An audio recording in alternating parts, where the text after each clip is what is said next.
केंद्रीय नेतृत्व के द्वारा मुझे जो जामताड़ा विधानसभा के लिए कैंडिडेट के रूप में चुना गया, इसके लिए मैं माननीय प्रधानमंत्री जी को, नरेंद्र मोदी जी को, गृह मंत्री जी को बहुत बहुत धन्यवाद देती हूँ।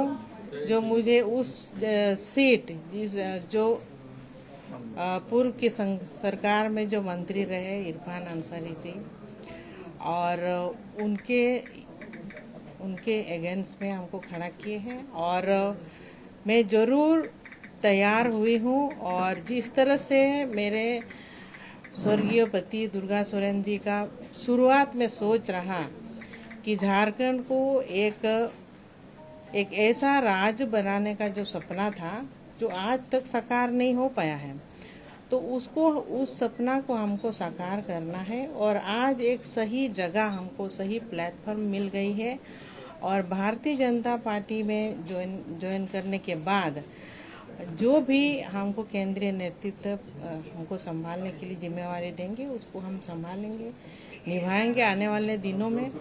और झारखंड को बदलाव की ज़रूरत है। आज का डेट में जो झारखंड जिस परिस्थिति से गुजर रही है, 24 साल पूरा होने के बाद भी झारखंड का दिशा बदला नहीं है, परिस्थिति वही है। तो झारखंड अलग राज्य का मकसद पूरा नहीं हो पाया है, और आपके जो सरकार चली, पूरा झारखंड के पब्लिक जाग चुके हैं और करारा जवाब देने वाले हैं, क्योंकि युवाओं के साथ एक बहुत बड़ा धोखा हुआ है। युवाओं के साथ पूरा 5 साल भर सरकार ने धोखा किए। जो वादे लेकर के आए थे और सरकार बनी थी कि 5 लाख युवाओं को नौकरी दिया जाएगा, और नौकरी नहीं तो बेरोजगारी भत्ता, नौकरी आप दिए नहीं, बेरोजगारी भत्ता भी आप दिए नहीं। तो ये युवाओं के साथ एक बहुत बड़ा धोखा हुआ है। सरकार ने छला युवाओं को, और युवा वर्ग पूरा आज के डेट में सड़क पर है। कोई भी नौकरी से संबंधित जो एग्ज़ाम लिए जाते हैं, उसमें भी धोखा हो रहा है, क्वेश्चन पेपर लीक हो रहा है। तो युवाओं को आपने कहाँ लाकर खड़ा कर दिया, हम सरकार को पूछ रहे हैं। और आज जो एक नई योजना लेकर के आ गए, मैया सम्मान योजना, एक तरह से इसमें ये भी बोला जा रहा है कि भारतीय जनता पार्टी के लोगों ने, पार्टी ने मैया सम्मान योजना को कॉपी किए, जो गोगो दीदी योजना है। तो हम सरकार में जो रहे मंत्रीगण, सभी से हम आज पूछना चाहते हैं, और उन लोगों ने किन से कॉपी किए।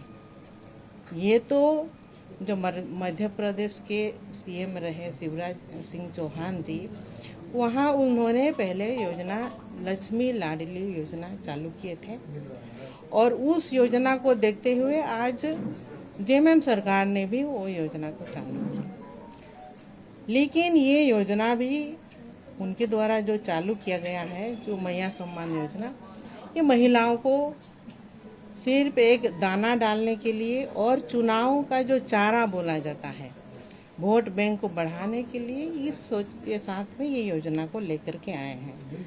और इसका हिसाब किताब खूब किया जा रहा है कि 1 साल में वही एक महिला को इतना मिलेगा। तो अगर आप महिला को सम्मान दे रहे हैं, तो एक अधिकार के साथ जब से सरकार बनी, तो एक महिला का कितना होगा? महिला सम्मान योजना में एक महिला को कितना राशि मिलना चाहिए? 1.5 लाख रुपया। तो ये 1.5 लाख रुपया अगर एक महिला को दे दें, पूरा 5 साल जो सरकार चली, तो वो राशि जो उसको अधिकार के तहत मिलना चाहिए, तो हम भी सरकार को सपोर्ट करने के लिए तैयार है। नहीं, महिला को एक आप अच्छी सम्मान दे रहे हैं, लेकिन ये झूठा सम्मान नहीं चलने वाला है, क्योंकि जैसे ही दिसंबर महीना खत्म होगा, अब महिलाओं को कोई राशि मिलने वाला नहीं है, महिलाओं के खाते में जाने वाले नहीं है कोई राशि। अभी बहुत ध्यान के साथ अब पहली किस्त, दूसरी किस्त डाला जा रहा है। तो ये सिर्फ वोट बैंक को बढ़ाने के लिए ये योजना है, और कोई दूसरी योजना नहीं है कि उनको एक महिला को एक बड़ी सम्मान दे रहे, ऐसा कोई बात नहीं है। मैडम आप जामा से लड़ती हैं, आपका सीट बदल दिया गया है जाम इसी से जुड़ा हुआ मेरा सवाल है मैडम, आप परिवारवाद के खिलाफ में बहुत मुखर रही थी। परिवारवाद की झड़ी लग गई बीजेपी में। रघुवर दास की बहू, अर्जुन मुंडा की पत्नी, टुडू महतो के भाई, चंद्रप्रकाश चौधरी के भाई, मतलब एक लंबी फहरिस्त है। तो अब आप क्या कहेंगी बीजेपी के इस जो नेचर है इस पर आपकी क्या राय है? देखिए, इसमें हम ये पार्टी विचार करती है, केंद्रीय नेतृत्व हमारे जो टीम है वो विचार करती है और जो सहूलियत लगा है उस पर काम किया गया है। तो परिवारवाद जो पार्टी जो लेकर के चलती है धर्म, तो उसमें पार्टी स्टैंड है और इस पर हम ज़्यादा कुछ कहना नहीं चाहेंगे। चंपई सोरेन और उनके बेटे को भी टिकट मिला है। अब देखिए, इसमें हम कुछ ज़्यादा नहीं कहना चाहेंगे। मेरी बेटी को तो नहीं ना मिला, मेरी बेटी को तो नहीं मिला, तो इस पर हम कुछ बोलना नहीं चाहेंगे। आपका दुख है, आप चाह रही थी, जो ये चर्चा थी कि जयश्री या राजश्री जो है जामा से लड़ेगी, क्योंकि जामा आपकी सीट रही है, आप वहां से लगातार जीतती रही हैं। आपके मन में था कि जयश्री को भी मिलना या राजश्री को मिलना चाहिए था? देखिए, मन में क्या नहीं रहता है, मन में रहता है क्योंकि वो मेरा परंपरागत सीट रहा है। वहाँ से मेरे ससुर जी भी कई बार विधायक रहे हैं, मेरे पति स्वर्गीय दुर्गा सोरेन जी भी विधायक रहे हैं, दो बार, हम भी तीन बार वहाँ से विधायक रहे हैं। तो उस जगह से वो मेरा कर्म भूमि है, काफ़ी लगाव है। जामा विधानसभा का एक एक घर को हम अपना परिवार के जैसे और परिवार ही मानते हैं। तो लेकिन पार्टी एक दायरा है और पार्टी के जो शीर्ष नेतृत्व का जो निर्णय है उनको मैं मानती हूँ, उसके विरुद्ध हम एक भी कदम नहीं उठा सकते हैं।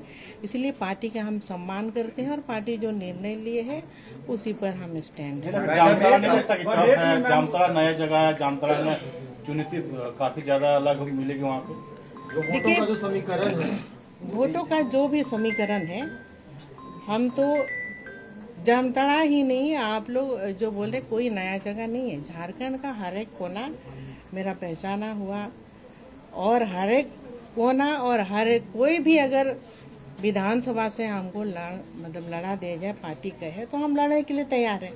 मेरे स्वर्गीय पति दुर्गा सोरेन जी, क्या वो एक जगह के पहचान के मोहताज थे?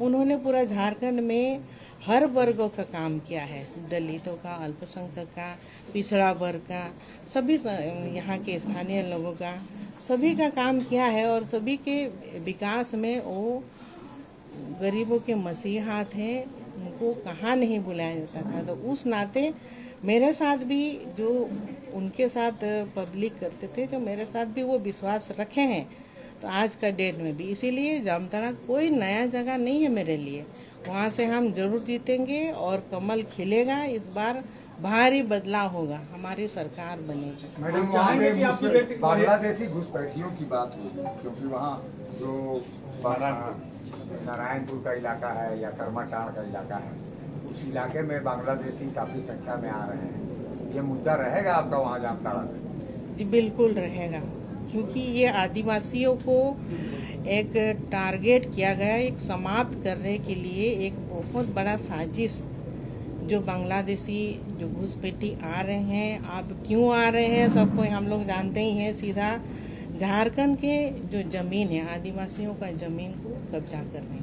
आदिवासियों के जो हमारे बहनें हैं उनसे शादी किया जा रहा है और इसमें पूरे तरह से हमारे जो संस्कृति है उस पर वार हो रहा है। तो आदिवासी घटे हैं और जो बांग्लादेशी, जो रंगीन या बांग्लादेशी हैं, उनकी संख्या बढ़ी है और आने वाले दिनों में एक बहुत बड़ी खतरे की घंटी है आदिवासियों के ऊपर। तो इनको हमारे समुदाय को हमें बचाना है, नहीं तो फिर ये जो है कि एक जैसे डायनासोर जो एक प्राणी है जो विलुप्त होते हुए जो विलुप्त हो गए हैं, वैसे ही आदिवासियों की भी एक ये हो जाएगा। अगर ये जो बांग्लादेशी, जो रंगीन या बांग्लादेशी को अगर हम यहाँ से भगाएंगे नहीं, तो यहाँ के जो आदिवासी की संख्या घट रही है और घटी है। तो इसीलिए इनको रक्षा करने के लिए आने वाले दिनों में हमारी सरकार बनेगी, तो हम इस पर ज़बरदस्त तरीके से हम लोग काम करेंगे और ये समुदाय जो हमारी समुदाय है उनको बचाने का मैडम ये चर्चा है लुइस मरांडी के बारे में, ये चर्चा हो रही है अभी कि लुइस मरांडी आपसे थोड़ी देर बाद जो है झारखंड मुक्ति मोर्चा का दामन थाम सकती है और वो जामा से ही उम्मीदवार होंगी। एक तो ये, दूसरा ये है कि इरफान अंसारी ने कहा कि आपका पॉलिटिकल मर्डर हुआ है, क्योंकि आप अगर जामताड़ा से लड़ेंगे तो आपका हारना तय है, क्योंकि जो समीकरण है, जो इक्वेशन है, दुमका लोकसभा क्षेत्र भी आप हारी, क्योंकि जामताड़ा में लीड जो है इंडिया अलायंस के कैंडिडेट को मिला। तो इस तरीके से बीजेपी ने आपको कहीं फंसाया। दोनों सवाल का एक साथ दे दीजिए। देखिए, कोई किसी को फंसाता नहीं है। हमको भारतीय जनता पार्टी में आकर के बहुत सम्मान मिला है। हार जीत किसकी नहीं होती है, एक हारता है एक जीतता है। तो कोई हारता है इसका मतलब ये तो नहीं है कि वो बार बार हारते रहेंगे।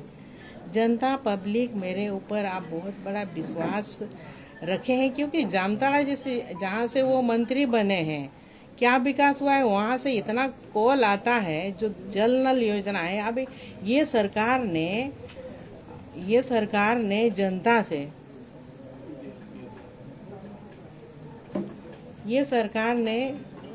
से जो पानी को भी छीन के रख दिया।